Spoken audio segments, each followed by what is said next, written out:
Hi guys, KP this side. Hope all of you are doing good. So this is vlog number 51 in Decoding Equity Markets with the KP series.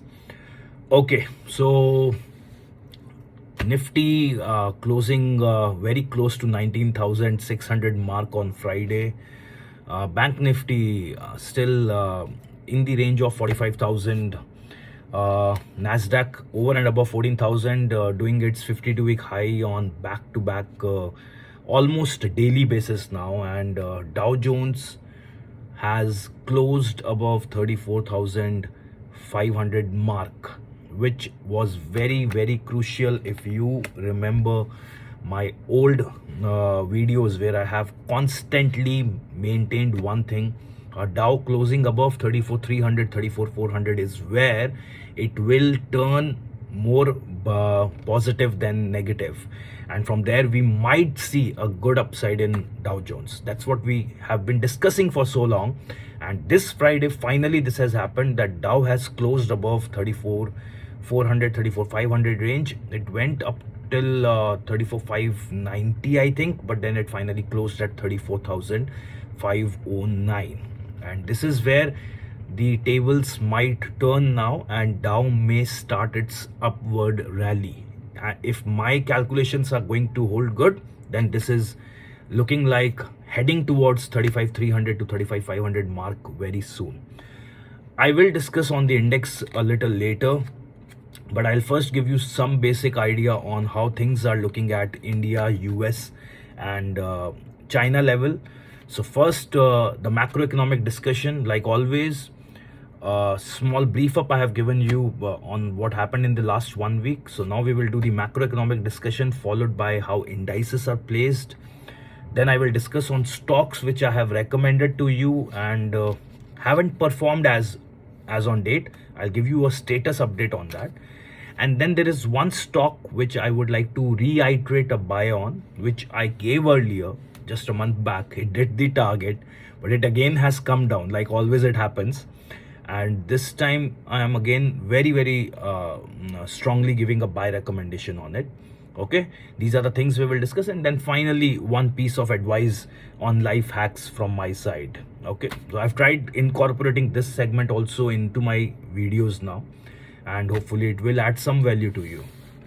Starting with India, guys, the first thing on Friday, you would have seen there was a sudden surge in Nifty towards the end of the market hours, and the main reason for that is that the foreign portfolio managers, that the FPI has bought in some 2,636 crores rupees worth of stocks on Friday.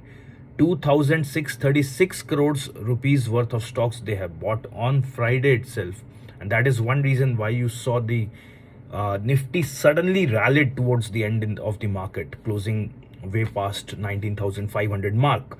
And one big reason for that is the dollar is now started to depreciate. Dollar has started depreciating, and it has almost gone to its 15 months low now. And because of obviously the ease of inflation on the US front, which has been seen. If you remember, I've told you the US inflation, which was in the range of 4%, 4.2%, and the target inflation is around 2%, but now their inflation figures are captured somewhere close to 3%, which means they're still above the normal limits, the acceptable limits, but the inflation overall is falling in US. Okay, so these are some reasons why US investors are now buying more of stocks in Indian equity markets, because they are looking for opportunities in developing countries, the emerging global markets. So that is why a lot of money is coming into Indian equity markets, and that is how the strength is getting consolidated in Indian markets. It cannot be just the domestic institutional investors or retail investors participation which will cause market to rally like this.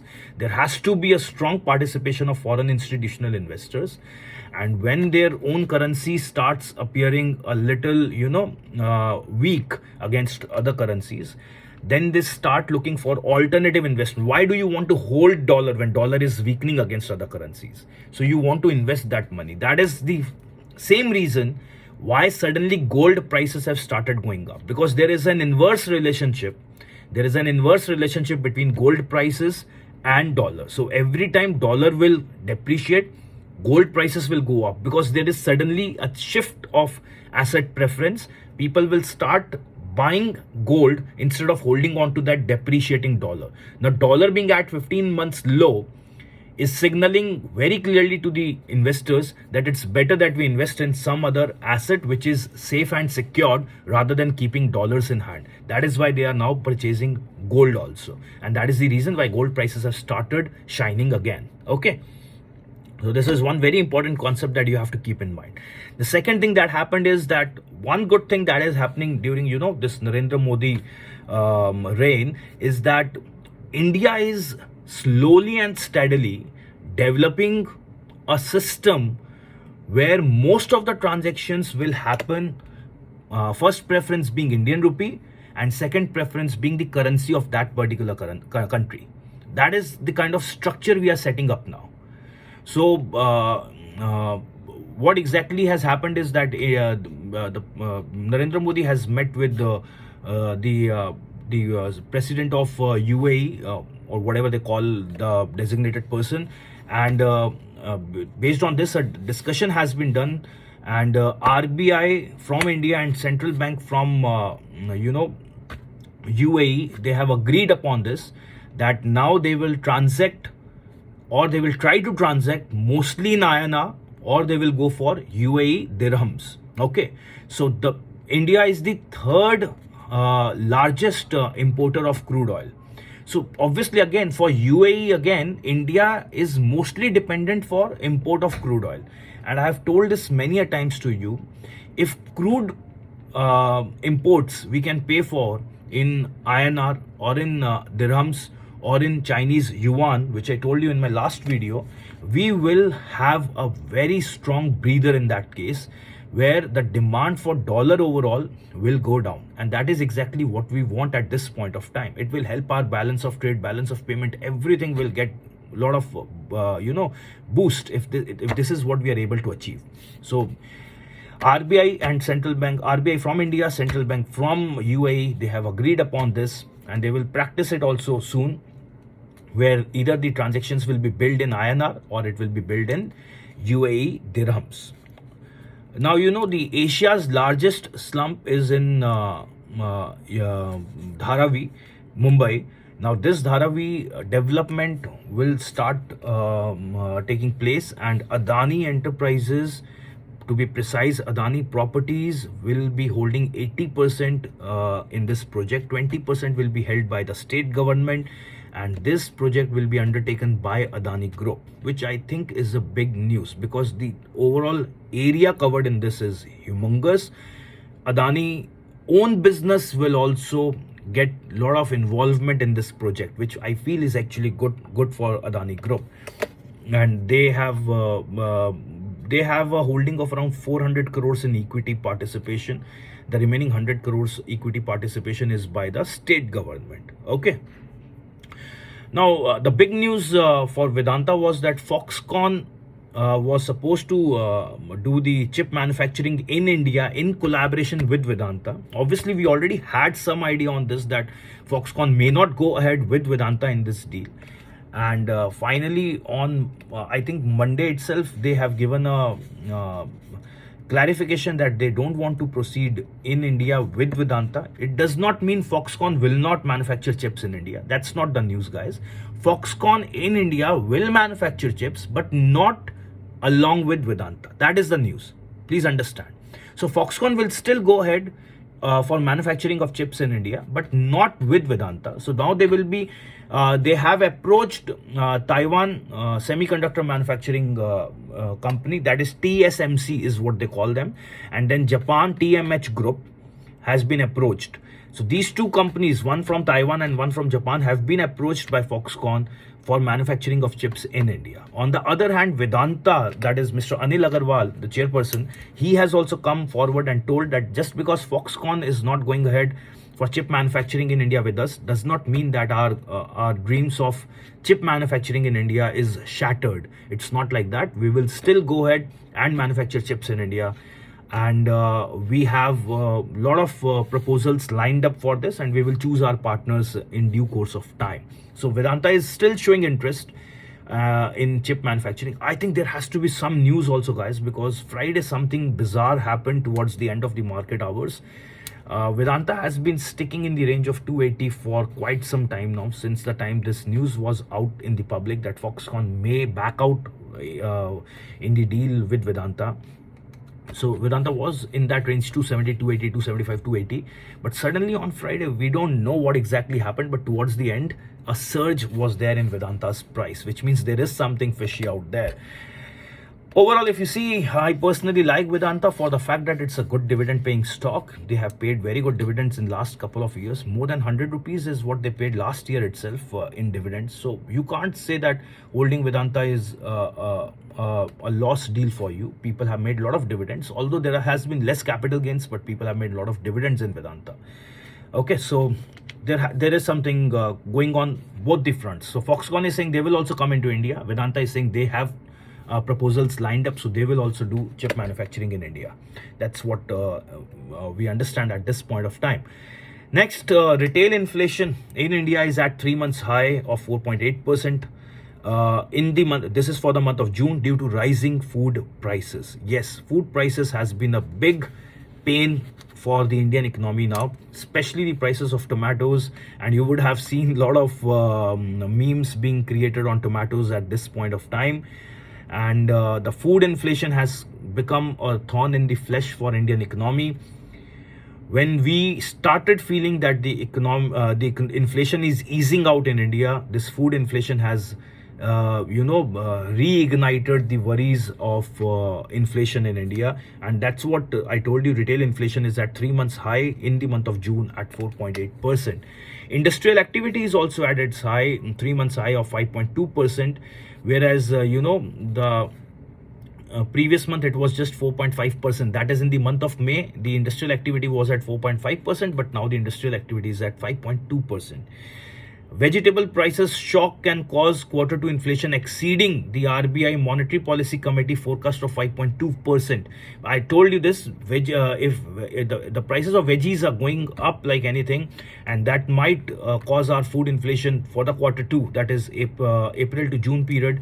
The inflation numbers may be higher than what the Monetary Policy Committee has given of 5.2%. They may exceed that. Now, what is the what is the outcome of this? What is the result of this kind of a news? The result of this kind of a news is that if you at any point of time started having a feeling that Indian RBI may at any point of time cut down on the repo rates, or the interest rates will overall go down, it's not going to happen. Probably it's not going to happen so soon. If inflation in any form starts looking aggressive, it starts going up, then you understand your dreams of cut down in the interest rate is only going to get distant from you.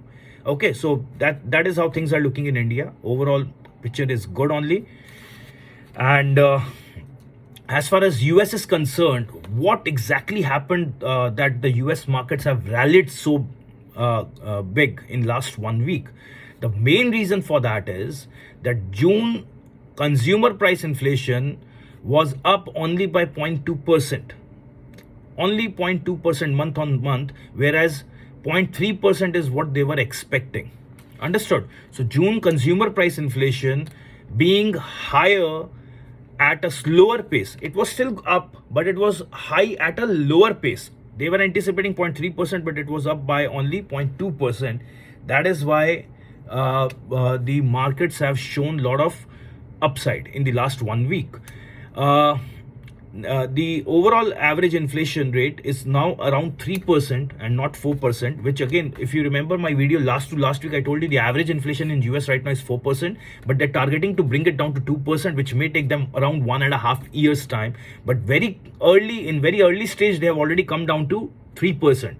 So obviously, now the important thing is, after this, a lot of experts have given their opinion on the US equity markets, the US Federal Reserve's decisions, and they have told that although inflation has come down to 3%, average rate has come down to 3%, but there is still a high chance the next interest rate decision is going to be taken on 26th of July, and there is a high chance that they will go for a 0.25% rate hike, which again I told you we have already factored in. We know that.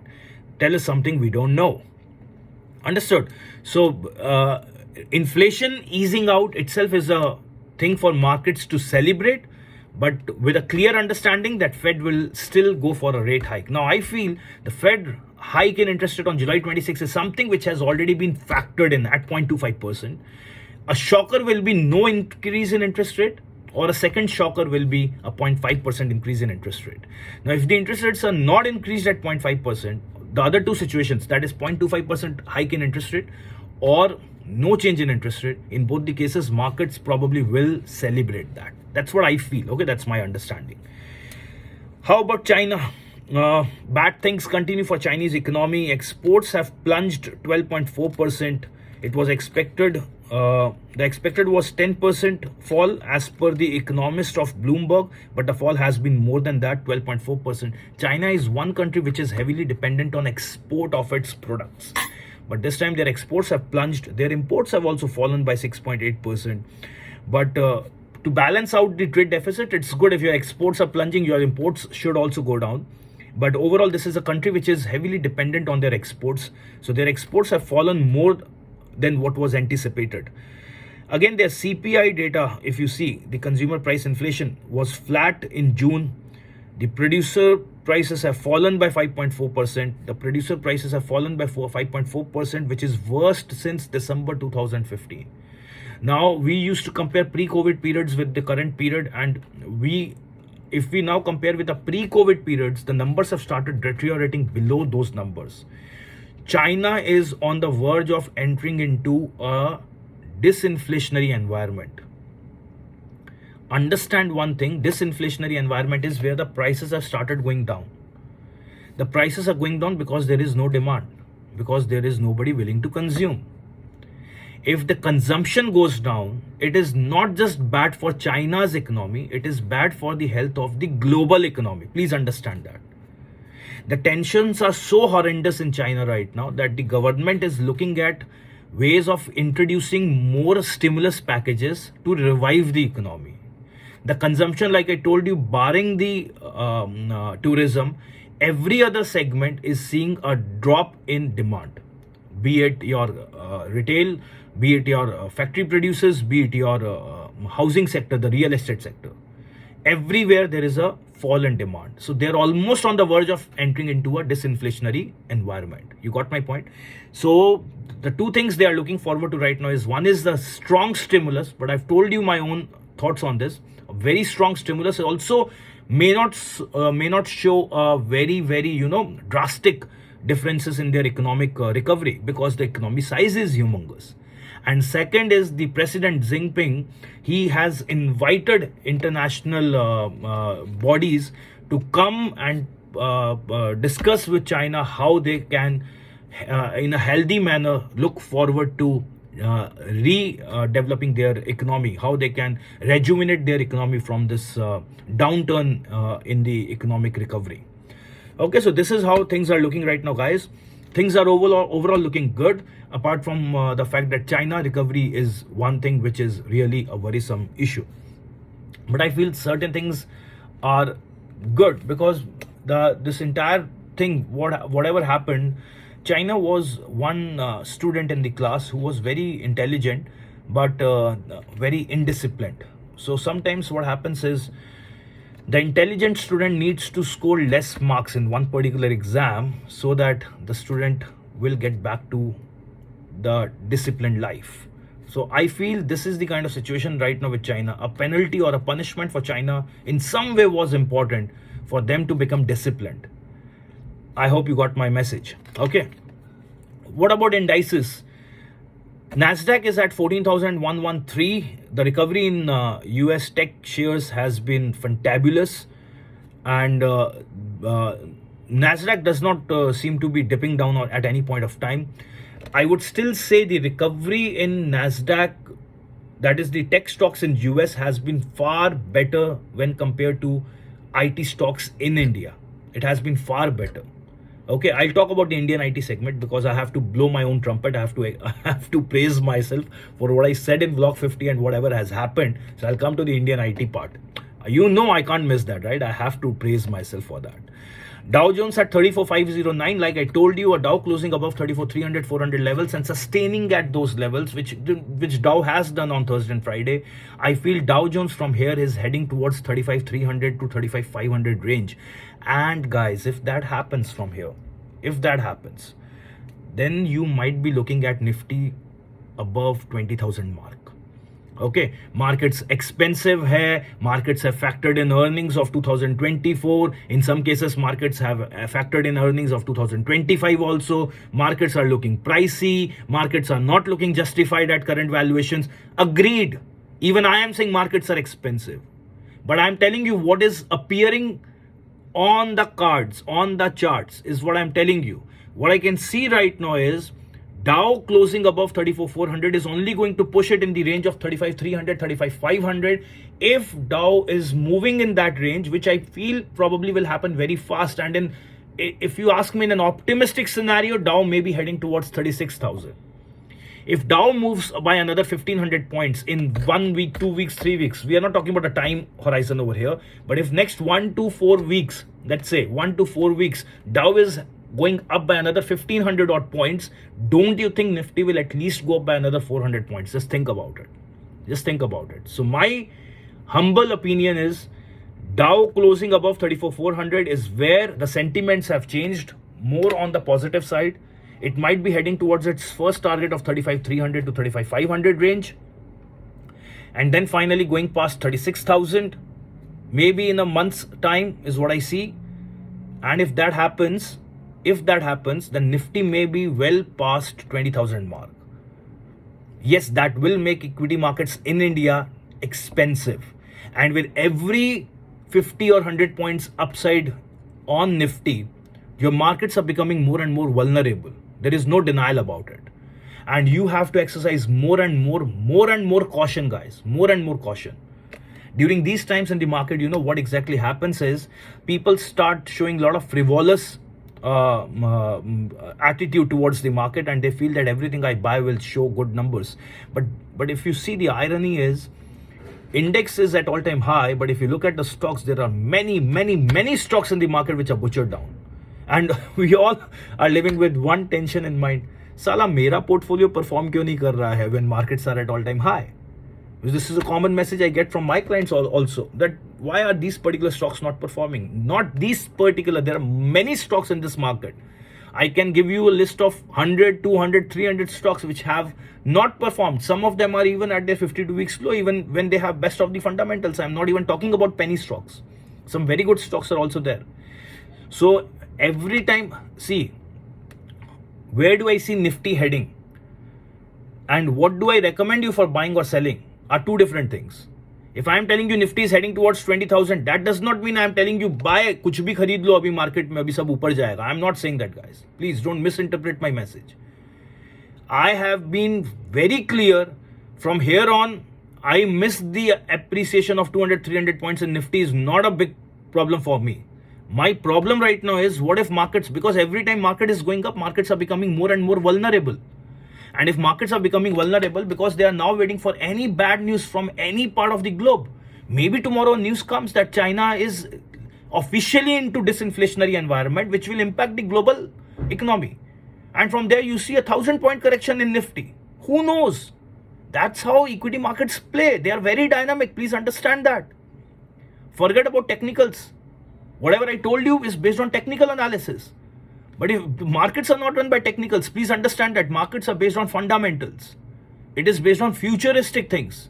So if Chinese economy starts to suffer, or if US, Mr. Powell does his favorite thing again, that is he comes with a hawkish remark that no, who told you inflation is looking under control? We are too early to celebrate. That's what he says so many times, too early to celebrate. I don't think there is any reasons for us to celebrate.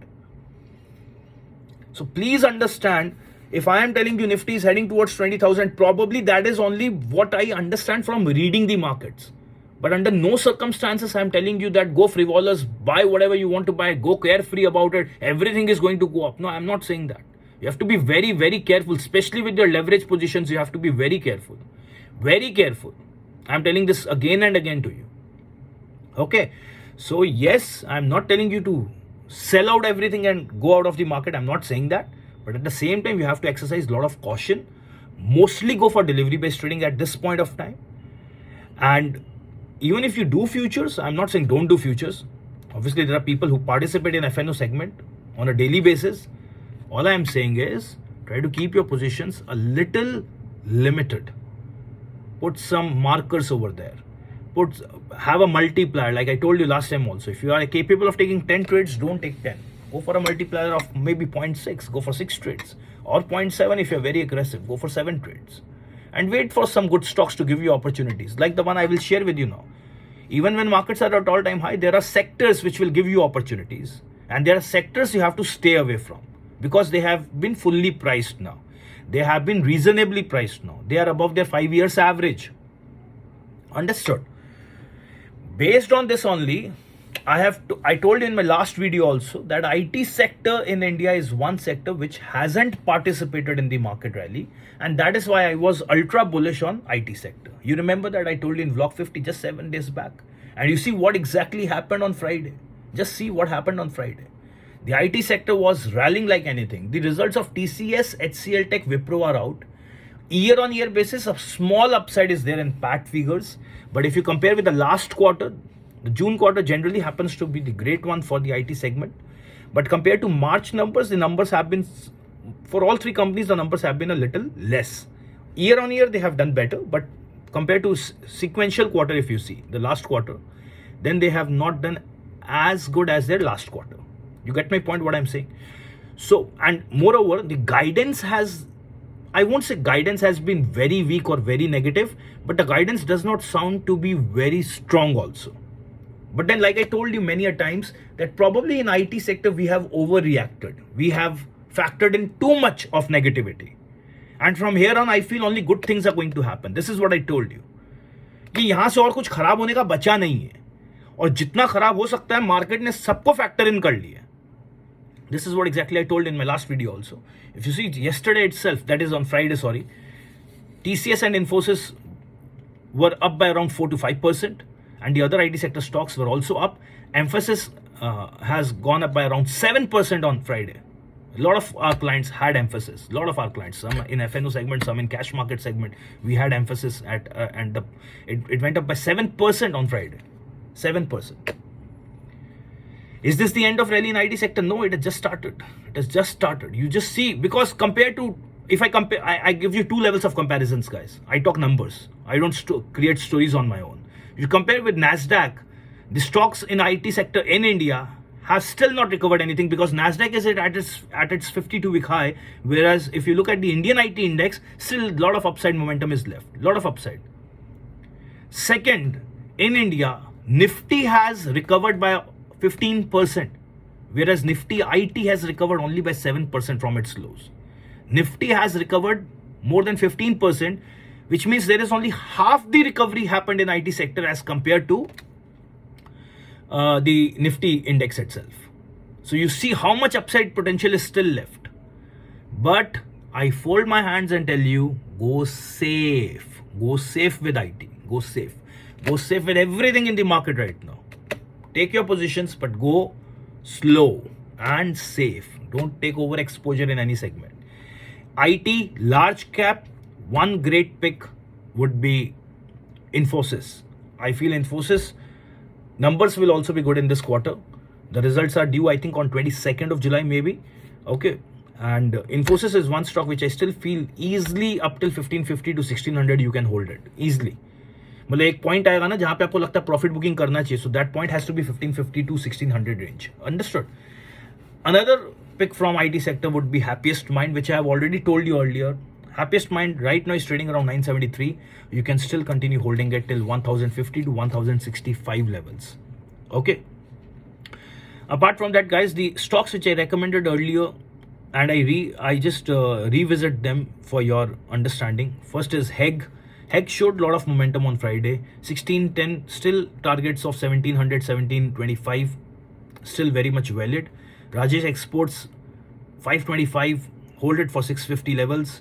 Kotak Mahindra Bank has shown some, if you remember last time I told you in banking sector, I pick up two stocks, HDFC Bank and Kotak Bank. In that HDFC Bank has done the target. So Kotak Bank is my pick at 1869. I'm still bullish on it. I'm ultra bullish on Varun Beverages. Ultra bullish. नहीं है खरीद लीजिए, पैसे नहीं है तो कोई दूसरा स्टॉक बेच के वरुण बेवरेजेस खरीद लीजिए, because Varun beverages is going towards right now trading at 832. Varun Beverages is going to be a 4-digit stock in times to come. 4-digit. 1000 is clearly, I can see it on the TV screen, on the charts. I can clearly see that number coming. 1000. I can literally see the image in front of me. Varun Beverages is a strong buy, guys. Right now my top two picks are Varun Beverages and Happiest Minds. Understood? Adani Transmission, like I told you, you can buy. It's a little risky stock, but go for it at around 742. Bullish on it.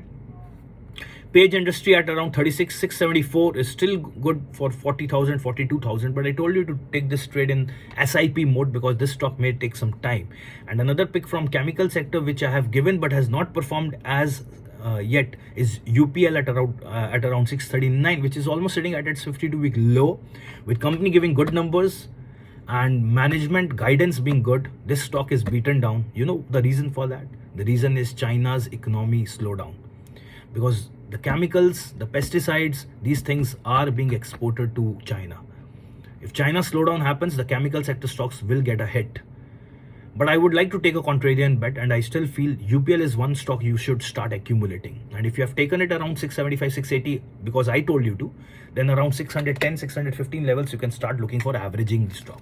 A 25% kind of averaging you can do.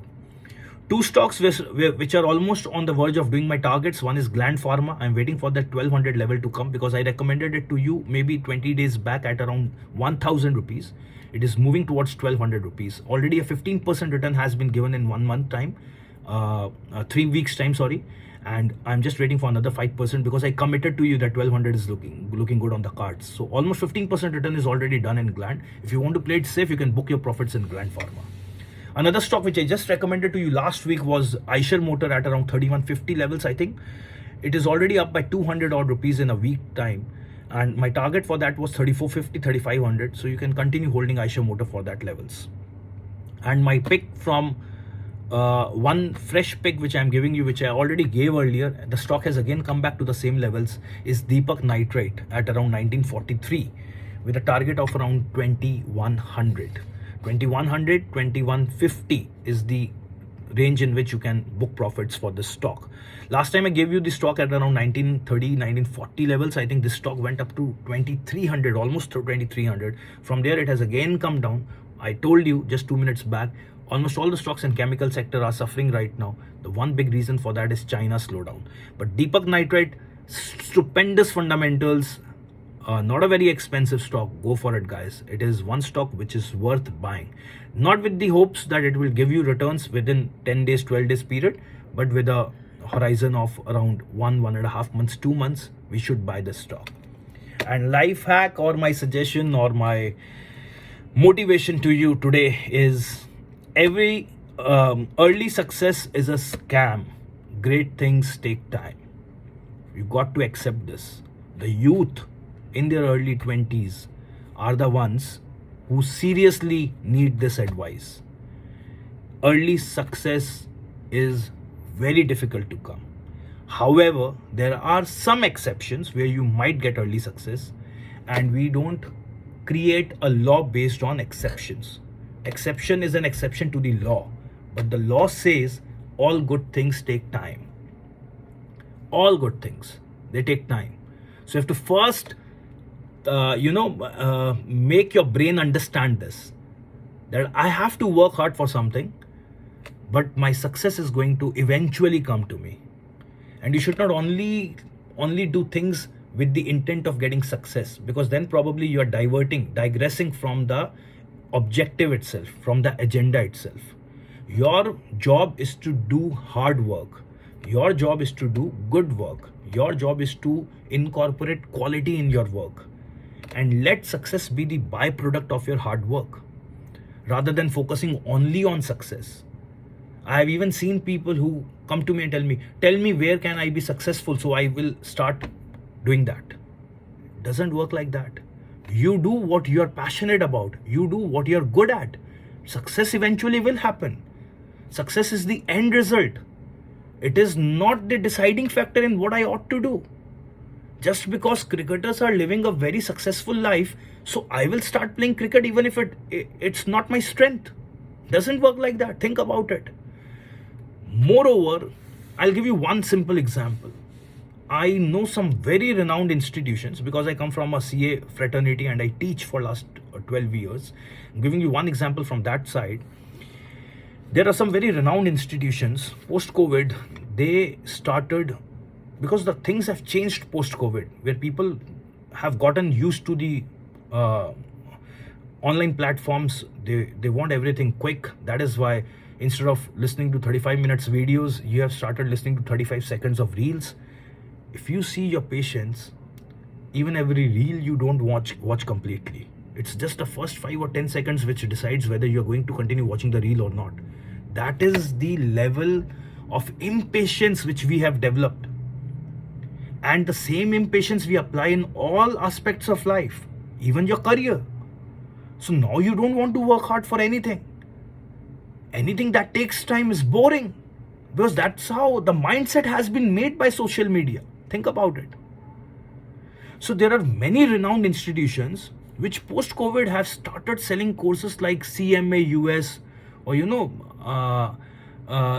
there is a course on CFP, Certified Financial Planner, or they are telling you to do ACCA, which is a good replacement or a substitute for CA in India, or they tell you to write CPA exams because you just have to write 4 papers. And then there are students who do these 6 months, 1 year courses with an understanding that when I can get success in 1 year, why should I do Indian CA, which is taking me 4.5 years, 5 years time? Short-term mindset. You want success in lesser time.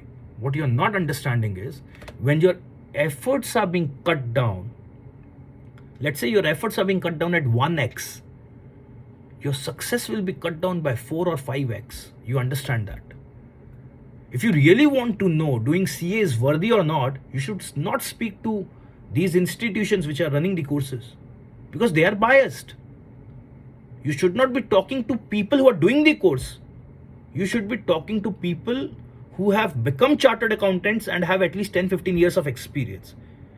Then you compare a CMA US after 10 years of qualification is earning how much, and what kind of a profile is being offered to them because they completed their course in 6 months. And for somebody who took 5 years time to become a chartered accountant, and then what kind of a profile they are working for and what kind of packages they are getting. If success was easy to come, you won't take 5 years to become a chartered accountant. You won't take 6 to 7 years to become a good doctor. You won't take 5 years time to become a good lawyer who can do litigations properly.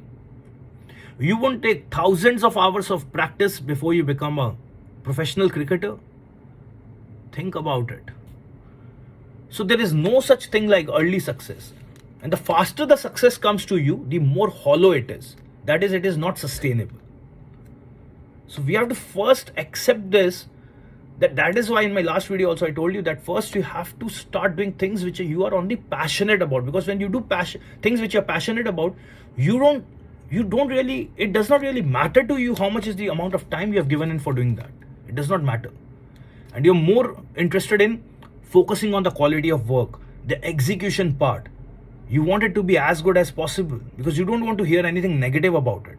You don't want your performance to be, subpar. You don't want it to be inferior. So you want to give in your best shot every single time because you're passionate about doing that. You like rendering those kind of services. Understood? So just because X, Y, or Z has got early success, it means every person can get early success. No, that may be an exceptional circumstances in which a person would have got success very quickly. Otherwise, it takes time, and we got to accept this. Anything and everything, doing good degree courses, getting good promotions in the organization, becoming partners or executive directors in the organization, or the presidents or the vice presidents, getting a good physique, becoming a good sportsman. Everything takes time. We got to make our brains understand that, so that we are focusing on right things rather than focusing only on the success factor. Okay, so enjoy the process instead of worrying more about the end result, because success is only the end result of it.